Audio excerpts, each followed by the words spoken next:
seconds to read questions 1 to 6.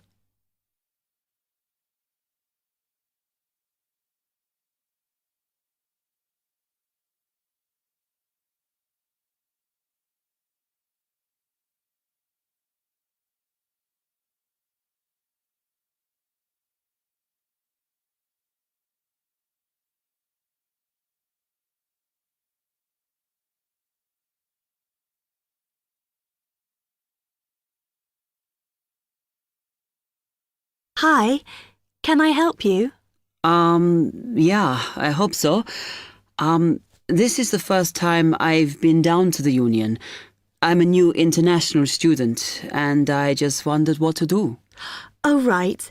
Well, normally we ask international students to fill out this form, and we put your details on the wall by reception. Then other students can contact you. It's a way for everybody to get to know each other. It can be a bit lonely otherwise. Oh, I see. What's your name? I'm Anna, by the way. It's Stefan Unger. OK, well, just write that there, next to name, and then fill in the rest. Right. What does it mean, degree program? Oh, just if you are an undergraduate or a postgraduate. Or maybe you're just here for a short course? I'm a postgraduate. Do I need to say what in? Not really. It's too much detail. But you should put your department so people who have the same interests or problems as you can get in touch. So I'm studying marine construction, so for department, do I put down the science faculty then? Just your actual department. That must be engineering, no? Oh, I see, yes. Then if you list what you like doing in your free time, not that we ever get any when we're studying, and maybe you can meet up with someone socially, or to join a club or something. Well, I like lots of things. Shall I just list them? My advice is to just put one or two, like football and films or whatever. Otherwise, you'll get so many invitations, you won't get any time to work. Okay. I think I'll just list computer games, as that's my big interest. Oh. I haven't played football for ages. I may start to play once I get settled. Now, let's see. Next thing is languages. Yes, we find many of the international students get a bit tired of speaking English all the time. Sometimes they like to speak to someone in their own language. It's up to you. That is a good idea. I presume I don't need to put English down. Oh, no. I put Italian and French. I can only speak German, my mother tongue. OK, well, that's fine. Just put that. What does accommodation mean? Is that my address? We're trying to find similarities between people, and some people live in hall, some are in flats, some are in bedsits. So it helps if you say. I'm in hall, though I'd like to be in a flat, but that won't happen till the end of the first term. Put where you are now. You can always change it later. Then finally, just put your phone number. I haven't really got one. I haven't sorted out a mobile yet. Well, it's going to be difficult for people to contact you then, isn't it? Why don't you put the Union one and we'll take messages for you? Okay. It's 02950 659 003. Have you got that? Yes. OK then. You now have 30 seconds to read questions 7 to 10.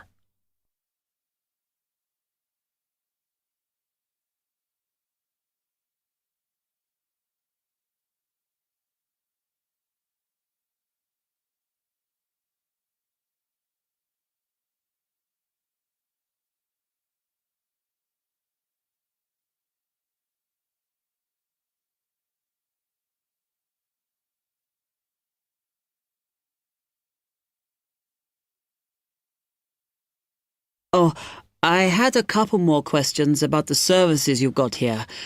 It says there's a photocopier here. Yes, you need to get a card from the shop, and then it's available to all students in the mornings. The union uses it after 1 p.m. Okay. I see also the union organises loads of events. Are they always held here in the union building? It looks big enough. If you're interested in something, you should check the poster or our website. In fact, we normally use the Round Theatre, opposite the conference centre for most events, because the sound system is better. Right, I'll do that. Also, I wanted to hire a van. Can I do that through you? No. You need to present a case, really. They're not just available for hire to anyone. The president said we have to limit who is allowed to hire them. The person you need to see is the transport secretary. She's on the 2nd floor. Okay, thanks. The other thing is, are all the discounts we get with our union card listed on the back of the card? I thought there might be more. No, that's it, I'm afraid. Mainly books, clothes and music. Though we are currently negotiating to get one on newspapers, so that should be valid from next term. Okay, thanks a lot for your help.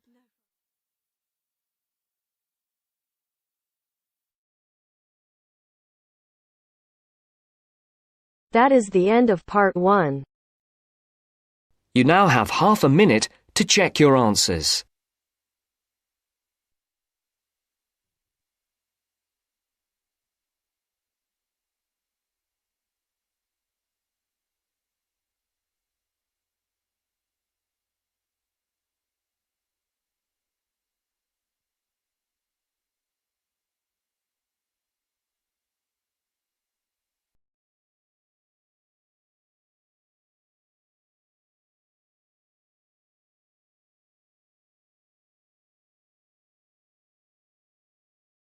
Now turns to part 2. Part 2. You are going to listen to a talk about au pairs in the UK. First, you have some time to look at questions 11 to 15.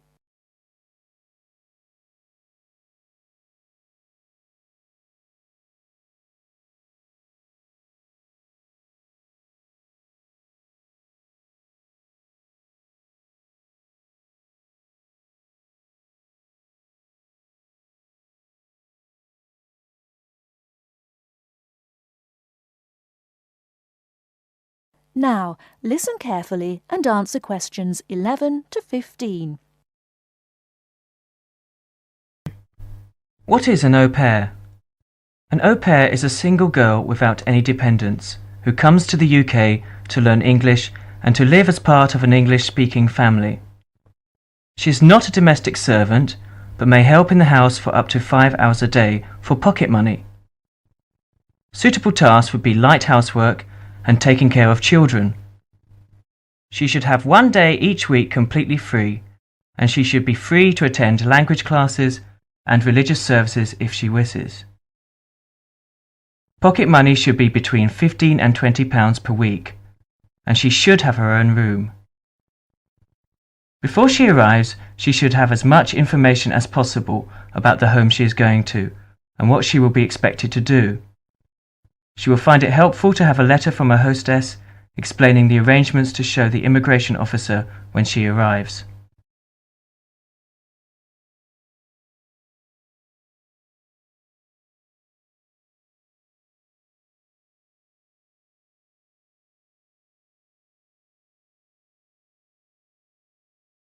Before you hear the rest of the talk, you have some time to look at questions 16 to 20.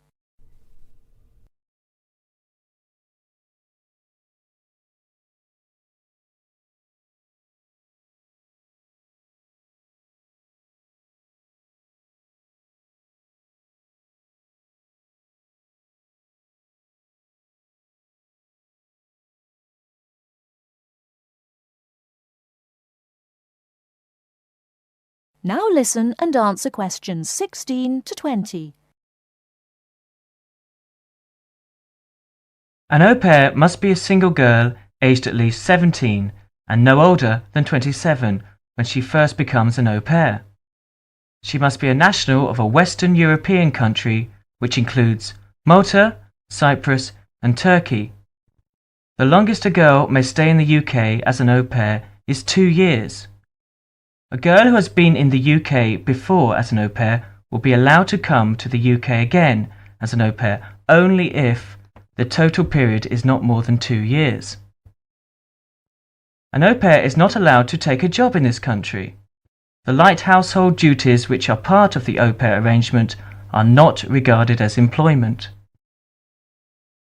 An au pair who is a national of a country which is not in the Commonwealth or European Community, EC, and who is admitted for longer than 6 months will normally have to register with the police. This will be shown in her passport. She must take her passport and 2 passport-size photographs to a police station. She will have to pay a fee, about £25. If an au pair wishes to stay longer than the time stamped in her passport, she may apply either by post to Luna House, Croydon, or in person at one of the public inquiry offices. If she applies by post, it is a good idea to send any valuable documents by recorded delivery post. She should apply before the time limit on her permitted stay runs out. She must show that the arrangements are still those of an au pair. She may change host families during her time in the UK, providing that the new arrangements are also those of an au pair. That is the end of part 2. You now have half a minute to check your answers.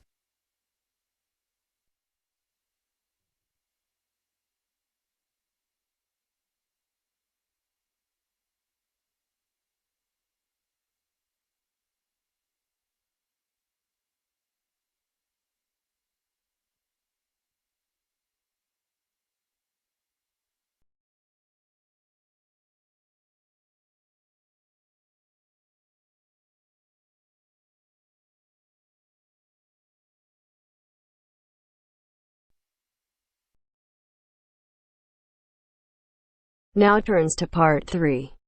Part 3. You will hear a conversation about plans for a university sports centre. First, you have some time to look at questions 21 to 26.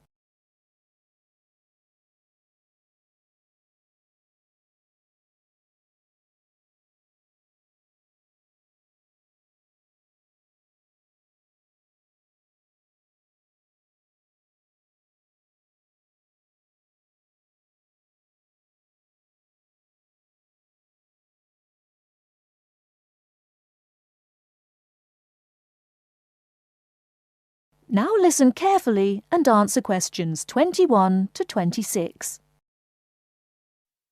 Before we go on to look at specific sports, let's think for a moment about the non-sports facilities we really need here. Things like better changing rooms and showers. Yes. If this really is going to be a state-of-the-art building, it'll need to have high-tech amenities, but also places for people to chill out after all the exercise they've been doing. Somewhere they can meet up for a drink or whatever afterwards is essential in a place like this. But what else? How about a sauna? Those who use them say it's the perfect way to relax after you've trained. The trouble is, though, that there's a debate going on about how safe they are. Some say it's risky to be exposed to all that heat before or after strenuous exercise, which of course is exactly when people in sports centres want to use them. There have also been problems with people overusing them to sweat off weight. So, to avoid any possible dangers, I don't think I'd include them on my list. Talking of dangers, I wonder whether we ought to have some sort of facility where minor injuries like cuts and bruises and sprains can be treated. Maybe. It would seem to make sense with all the mishaps that are bound to occur when you have so many people running and jumping about and so on. Ah, hold on though. Isn't the new medical centre going to be built right opposite? Yes, it is. It should be finished by the end of next year. Then there's no point, is there? Anyone who gets hurt can go over there, where there'll be much better treatment than anything we could offer on site. Yes, I can see that. What we should provide, though, is a facility with full-time physiotherapists for everybody on the campus, that is. As well as treating people, they could work on prevention of things like muscle tears and strains. Right.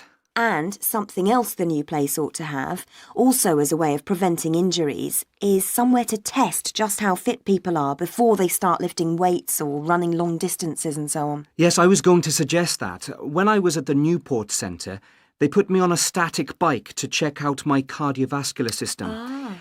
Then they worked out how much body fat I had. All of it valuable information telling you exactly what shape you're in. Another thing I've heard some universities do, especially some of the newer ones, is provide rooms and equipment for lectures to take place actually inside their sports centres. How do you feel about that? Well, as it happens, I've got first-hand experience of that too. We used to have some of our sports science lectures right next to the main sports hall, and I think it made what we were hearing about seem much more relevant to the real world. So in that respect, I definitely think it's a good idea, yes. I can see that, though my own feeling is that we need to have more concrete reasons. The problem is that we won't have unlimited space, and somehow I don't think providing more lecture halls is going to be one of our priorities. So I'd be against that one, I'm afraid. Anything else? Well, just that I agree about the need to have a place where people can go for a chat and maybe have a coffee or a bite to eat together.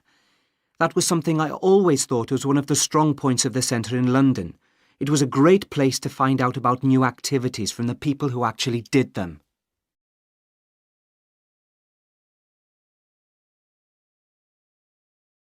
Before you hear the rest of the talk, you have some time to look at questions 27 to 30.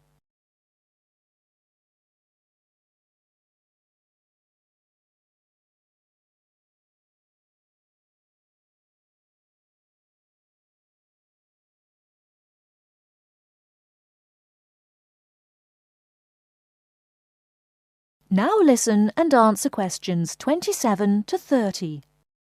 So what about the main sports facilities themselves? What do we need?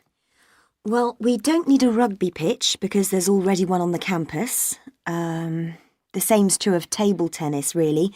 Most of the halls of residence for students have their own tables, so there's no point in using precious space here for any more. Agreed. Something none of them have, though, is any sort of pool. A lot of students have complained about this, saying they have to take a bus downtown if they want to go for a swim. Yes, that's definitely one for this place. Perhaps a jacuzzi too. That would be nice, wouldn't it? It would.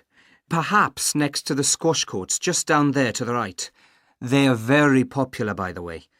I think we should have a couple more here, don't you? Absolutely. And another sport that's been growing in popularity is volleyball, especially since we did so well at the last Olympics. Don't you mean basketball? Yes, I do, sorry. Anyway, the point is that there is a court in the old gym next to the Students' Union building, but it always seems to be fully booked up, even though it's not very good. And there's nowhere else on campus to play. OK, let's have one of those too. How much space have we got left, by the way? That is the end of part 3. You now have half a minute to check your answers.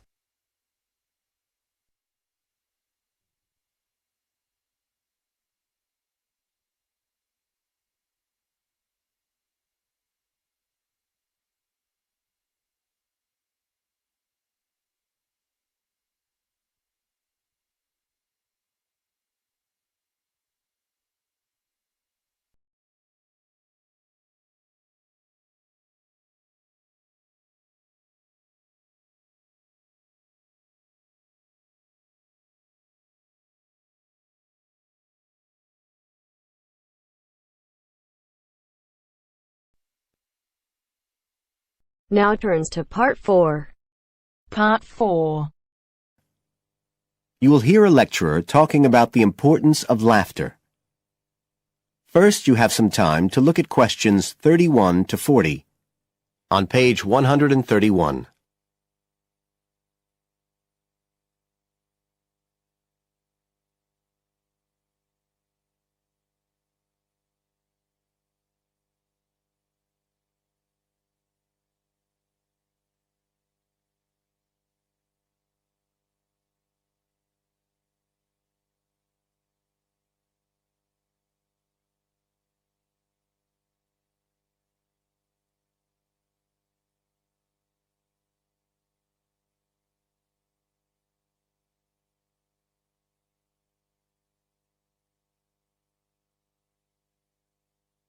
Now listen carefully and answer questions 31 to 40. Good afternoon, everybody. And in our second talk on social psychology, I want to look at the role of laughter in our lives, something that usually gets everyone smiling from the start. So, first of all, I'll start by looking at the actual nature of laughter. Well, when someone laughs, you've got movement of the muscles of the face and the chest, and you've got sound formed when the air's forced out of the body as part of this process. So we're talking about a physical activity. But obviously, other things are involved as well. And this is where it gets more complicated. Laughing isn't something that you normally decide to do, so it's not voluntary behaviour like ordinary speech. Instead, it's regulated by our instincts, rather like the singing of a bird or the roaring of a lion. And once you start to laugh, it can be quite hard to stop. That's not always under your conscious control either. But why do we laugh? Because we find something funny, most of us would say. But in fact, it appears that laughter has little to do with jokes or funny stories. Only about 10% of laughter is caused by things like that. One suggestion is that human laughter may have originally started out as a shared response to signal relief at the passing of danger. And it's true that even these days, laughter's rarely an activity carried out by an individual on his or her own. In fact, people are 30 times more likely to laugh when they're with other people than when they're completely alone. Laughter still seems to be a kind of social signal. It occurs when people are in a group and they're comfortable with one another. And it seems likely that laughter can result in the creation of bonds between the people in the group. And it's precisely because of this social aspect of laughter that people like public speakers and politicians often try to get their audience to laugh. It encourages their listeners to trust them and to connect with them. But this kind of thing, controlling the laughter of a group that is, indicates that there's a link between laughter and power. And this is supported by several studies that indicate that bosses use humour more than their employees. And research has also shown that female listeners are likely to laugh much more if the speaker is male. So it appears that there are gender issues associated with how much we laugh. I should also point out that laughter can be used as a negative signal as well as a positive one. I think we've all probably seen evidence of a group using laughter to exclude someone, to emphasise that they are not accepted. So it's not always a positive type of behaviour either. So what all this goes to show is that laughter is a very, very complex issue.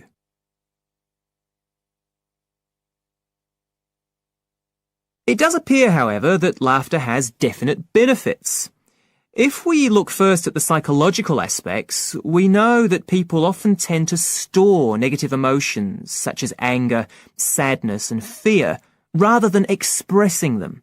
And it seems that laughter provides a harmless way for the release of these emotions. But there are also clear physical effects that have been monitored too. For example, laughter is good aerobic exercise. It speeds up heart rate and respiration and raises blood pressure. One researcher suggests that 100 laughs a day is the equivalent of 10 minutes jogging. Laughter also helps prevent the stress that so many people suffer from today, which results from the faster pace of life and all that goes with it. It does this by reducing the levels of hormones in the blood which are caused by stress. And in addition, it is known to increase the levels of chemicals that protect the body from infection or pain, and so it helps to boost the immune system. One interesting study showed that people who had had surgical operations asked for fewer painkillers if they'd been viewing comic films. In fact, research has even shown that the quality of dreams can be positively affected by laughter. A good laugh 10 minutes before going to sleep can prevent you from having bad dreams and give a much more pleasant and restorative night's sleep. So there's now little argument that finding things funny and enjoying a good laugh is extremely beneficial to us all. What we need to consider now are the ways in which laughter can be used as a treatment for people who... That is the end of part 4. You now have half a minute to check your answers.